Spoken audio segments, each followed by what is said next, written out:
Well, hello everyone. Suzette West here, and it is January 21st, Friday, and we are here to. I'm here with Kimberly Clark, Program Director of Hachoka Healing with Horses program, and she is going to be joining us in about 15 minutes. We're going to be opening the room on the Clubhouse app for our monthly panel discussion in the Heart Conscious Leaders Club on Clubhouse. And this month's conversation and panel discussion is going to be all about um, generational money trauma.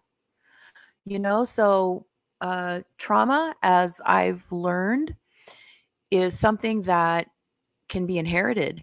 It can pass down through the generations. And money trauma is no exception. There's so many of us that are born into families with traditional beliefs about money that are actually self-sabotaging, and we don't know it because you don't know what you don't know. If you're born into it, especially your programming, your culture, your conditioning, it just automatically, you don't know that anything's wrong when you grow up with that belief. The old saying of, money doesn't grow on trees. Very highly dependent on employment. And as we've learned, I mean, traditionally, the belief is go to school, get good grades, get a good job, and stay at that job forever until you retire. And then that's your job security. But as we all know, the times have changed, and we are no longer, job security. That is a that is no longer the true thing here in this lifetime. Uh, there is no job security. We have to create our own job security. And that means, first of all, healing the money trauma. If we have that generational money trauma, it's going to show up a certain way. It's going to look, I mean, there's certain signs definitely to tell if you've got that in your life, or if you probably already know, just by looking at perhaps family members who, maybe a large majority, are maybe struggling with their connection with money. And, we're really here to talk about it and to, um, uncover the mystery of the energy of money. Because what I've learned is, just like all relationships, money is an energy. There's a relationship with money that has to be, we have to nurture it. We have to spend time with it. We have to educate ourselves about it. So that's what we're doing today. We're going to have a very open and honest and compassionate conversation about money trauma, and how to recognize the signs, and how to lean into it, and what to do about it. So that's happening it's happening at 10 a.m. today. It's 9:48 a.m. right now. So just a little over 10 minutes. And joining us will be Patrice Bobo-Miles and Lisa Good. Patrice is a money trauma expert. She has a really fascinating story to share, and Lisa Good is coming in with the trauma piece, and especially where it concerns the community of, the minorities, because we all have a shared story in regards to that. But money trauma is across the board. It doesn't select a certain, society, or, it crosses boundaries of race, culture, social sphere. It shows no, it does not, um, it's not just limited to any specific population. It is across the board. It can affect anyone. who was born into a family that has a unhealthy connection with money, um, and it can go back generations. And by, the first step in healing this kind of trauma is to first of all become aware of it. And that's what this conversation is all about. So um, I know Kimberly's doing something there in the background. You with me, Kimberly? I am. Yeah. Okay. So tell me. So let's talk a little bit about money trauma. So have you noticed any kind of money trauma in your family? Oh yeah. How is that like for you? Well, I think it's part of the era of I'm 60 years old, so back when I was a child, and you know the generation of my parents, my father was a tremendous amount older than my mother, but I think my mother um, lived in a deprivation, and so did my father. During My father was more in the depression, my mother was on the tail end of it.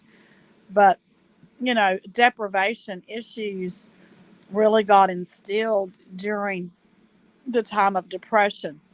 And not just that, but then also women back then were oppressed, and the housekeeper, and they didn't have skills to work, or they weren't educated to have skills to work, so to speak. And so all of those elements got entwined with the use of, and how use is a good word, of money, and how that was, outplayed. Um, my father was very, very successful, but my mother never got to be a part of any of that besides to shop and to housekeep. And shopping she did. Shopping she still does. So, you know, just being attentive to myself, to the learned behaviors that were attempted to be. I always just took a different road to money, and learned to work with it as a tool, and not being so much a focus of my life. Besides it's a tool to get from point A to point B, and to do the manifestation of the things that I've worked with in the world, like the farm retreat centers that I've developed. And so I just took a different mindset to money, watching that outlay of money being used as a control factor of the man over the woman. Um, and that was probably unconscious on both parents' ends, but um, in essence, how our parents did money was instilled in each and every one of us until we learned to do it differently. Yeah. Yeah, yeah. That we learn initially from our family of origin, and that's how we learn how to show up in the world. It's our beliefs, our traditions. This all uh comes from the family with initially, and it's really up to us when we grow up and we start to mature into our own individuality. We start to learn what's really ours and what's not. And with just joining us is Lisa Good. Hey, Lisa. Welcome to the conversation. So we're Hello. talking, yeah. So we're talking about, and I know you and I spoke about this earlier this week about generational money trauma. Um, can you share with us your experience with that, like in your family, or how generational money trauma shows up for you? Can you hear me? Yeah, I can hear you. Can you hear me? Yes. Okay.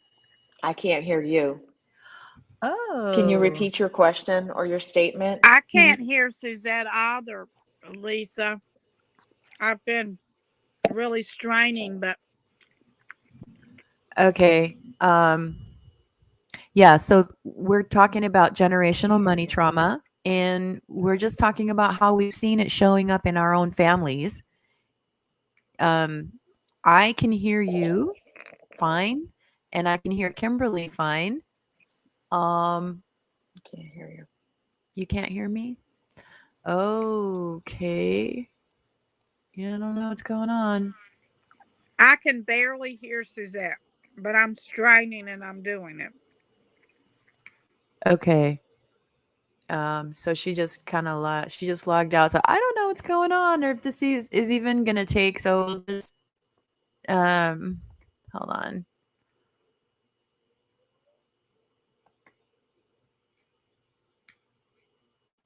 Settings, audio, testing.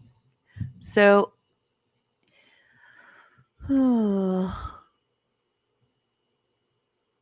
okay.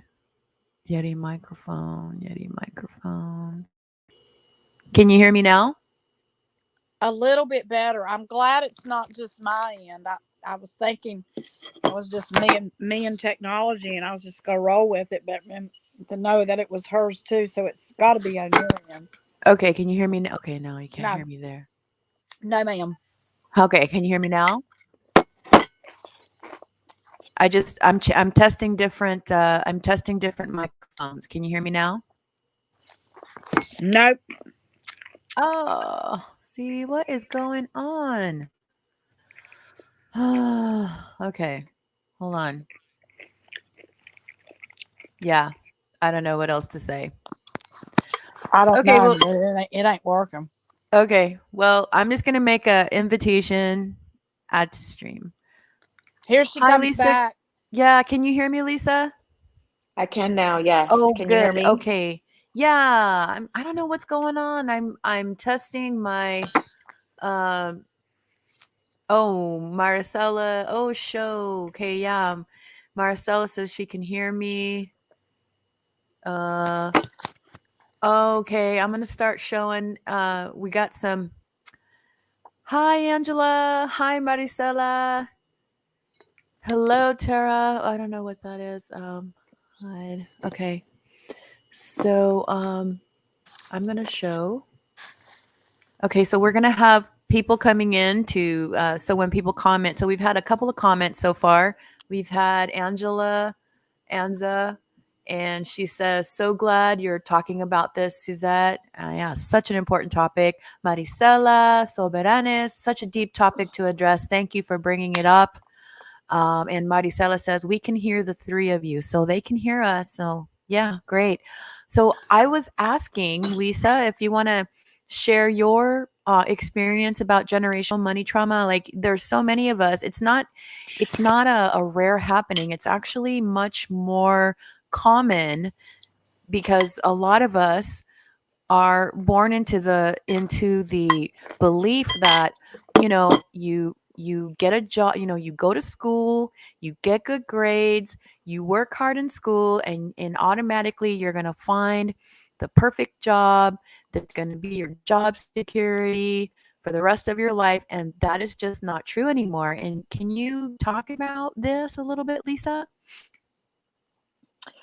Yes, absolutely. So it's so good to be here with you this afternoon.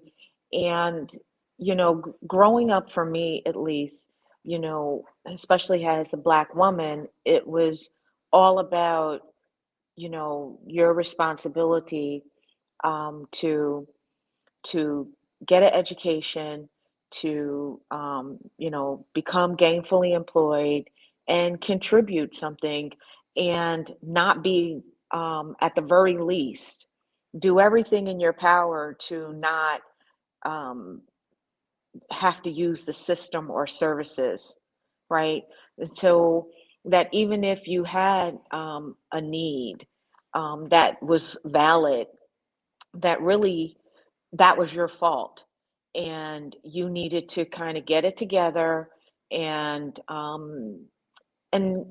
work really hard to and there was nothing wrong if that there was that need, or if that was your starting point, but being raised with the idea that you don't stay there, and how do you go from here to there, and the pathway was education and um, employment and getting a good job and working really hard and trying to earn, and I don't even think earn as much as you could.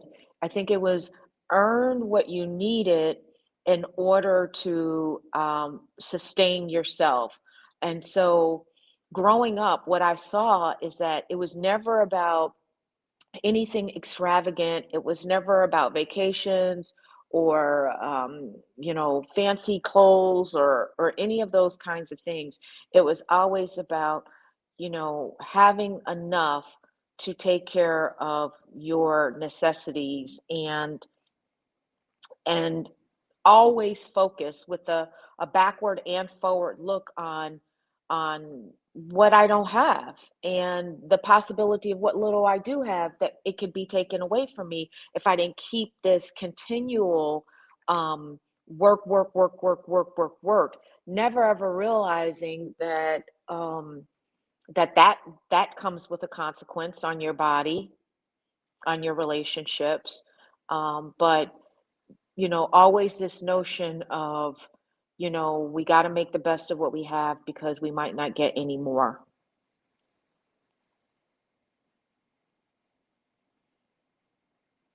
Can't hear you. Can't hear you.